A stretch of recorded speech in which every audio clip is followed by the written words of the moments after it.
Salut à tous, ici Benjamin Blanchard. Bienvenue sur ma chaîne où l'on explore ensemble le monde passionnant des technologies modernes. Si vous êtes intéressé par les dernières innovations et que vous voulez rester à jour sur ce qui change notre quotidien, pensez à vous abonner.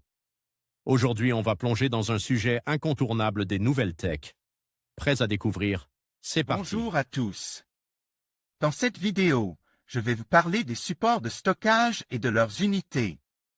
Nous allons explorer ensemble les différents types de supports, comme les disques durs, les clés USB et les cartes mémoire, ainsi que les unités de mesure qui les accompagnent, telles que les mégaoctets, les gigaoctets et les teraoctets.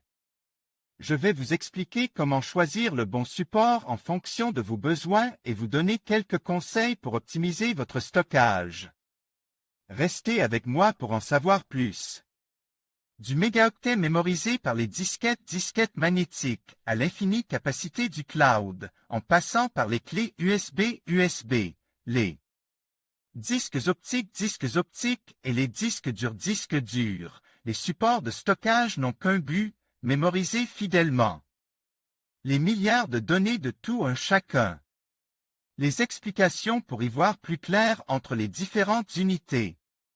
Le stockage des données est vital pour l'industrie informatique. Il faut stocker toujours plus d'informations sur des supports toujours plus puissants et toujours plus fiables. D'ailleurs, ce qui est valable pour les géants du secteur, l'est aussi pour le grand public. Ainsi, globalement, chaque jour, des millions de personnes prennent des photos, des vidéos et créent des documents, des textes. Au total, 2,5 hexaoctets, soit 2,5 millions de teraoctets, sont générés quotidiennement. C'est l'équivalent de 90 ans de vidéos en HD. Ces données, il faut nécessairement les stocker pour les faire transiter, les échanger ou les archiver. Aujourd'hui, la plupart des disques durs des ordinateurs proposent un téraoctet, tout, d'espace de stockage. Une capacité gigantesque au regard d'un CD-CD ou d'un DVD-DVD, mais qui peut devenir étroite selon les types de données enregistrées. Ainsi, les vidéos sont très gourmandes en données. Avant de savoir quels sont les types de fichiers qui consomment le plus, voici quelques explications sur les unités de mesure. Ordre de grandeur physique de l'unité de stockage en partant du bit, soit un 0 ou un 1 jusqu'au yottaoctet, yottabyte, en anglais sur le schéma. Attention, ce schéma est en anglais. Le terme byte signifie octet, à ne pas confondre avec le bit français. Qubitra caractéristique fondamentale, la mesure du volume des données. En informatique, l'unité de mesure de base est le bit. Chaque bit est un 0 ou un 1. Vient ensuite l'octet-octet. Cette appellation vient du fait que 8 bits sont regroupés. Avec ce système, 256 combinaisons différentes sont possibles. Concrètement, un octet permet d'afficher un caractère, par exemple un chiffre ou une lettre, à l'écran. Certains caractères sont codes sur 2 octets. Par exemple, un texte de 250 mots fera à peu près 1500 caractères, donc entre 1500 et 2000 octets. Dans le cas d'une image, il faut savoir que celle-ci est composée de points, pixel, chaque point noir ou blanc correspond à un bit, 0 ou 1 pour les couleurs, il faut plus d'informations, donc plus de bits. Avec de la musique et, surtout, de la vidéo, le nombre d'octets se compte par centaines de millions.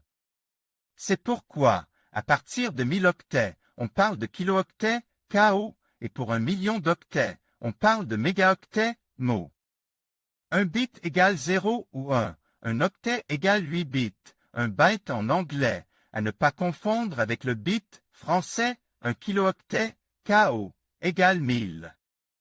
Octet, un mégaoctet, MO, égale 1000 kilooctets, un gigaoctet, GO, égale 1000 mégaoctets, un téraoctet, tout, égale 1000 gigaoctets.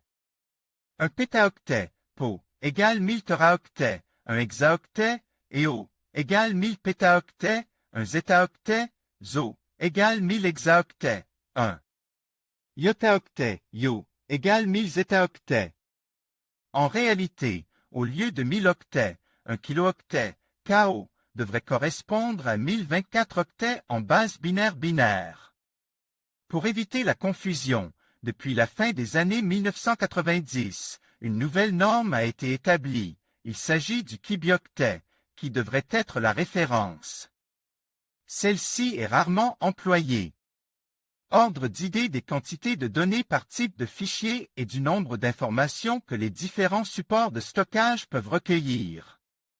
Sylvain Biget, Futura l'avenir des unités de stockage.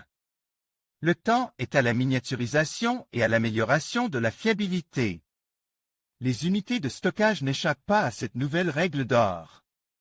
Ainsi, déjà en 1999, IBM vendait un mini-disque dur de 340 mégaoctets aussi gros qu'une pièce de monnaie, un record de miniaturisation à l'époque.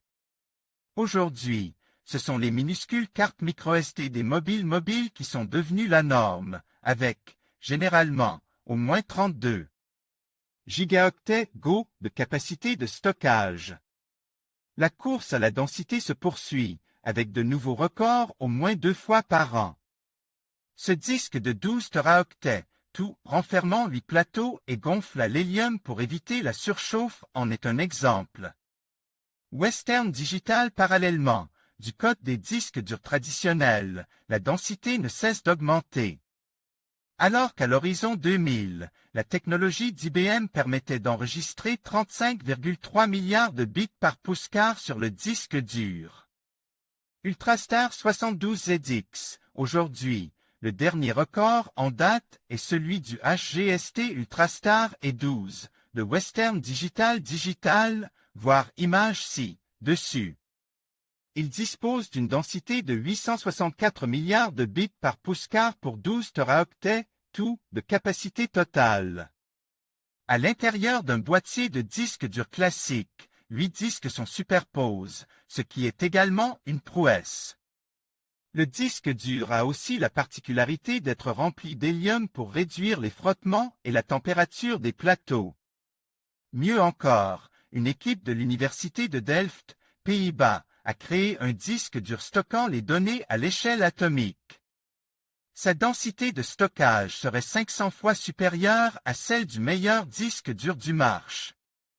Quant au DVD et au Blu-ray, ils seront bientôt totalement remplacés par la mémoire flash sous différentes formes, le stockage en ligne, cloud, et le streaming pour remplacer les vidéos sur ces supports. En conclusion, les supports de stockage jouent un rôle essentiel dans notre vie numérique, qu'il s'agisse de disques durs, de clés USB ou de services de stockage en ligne.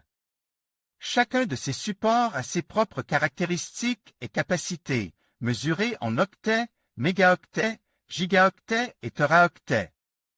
Il est crucial de choisir le bon type de stockage en fonction de nos besoins spécifiques, que ce soit pour la sauvegarde de données, le partage de fichiers ou l'archivage à long terme. En comprenant ces unités et leurs applications, nous pouvons mieux gérer nos informations et optimiser notre utilisation des technologies modernes. Merci de votre attention et à bientôt pour de nouveaux sujets passionnants.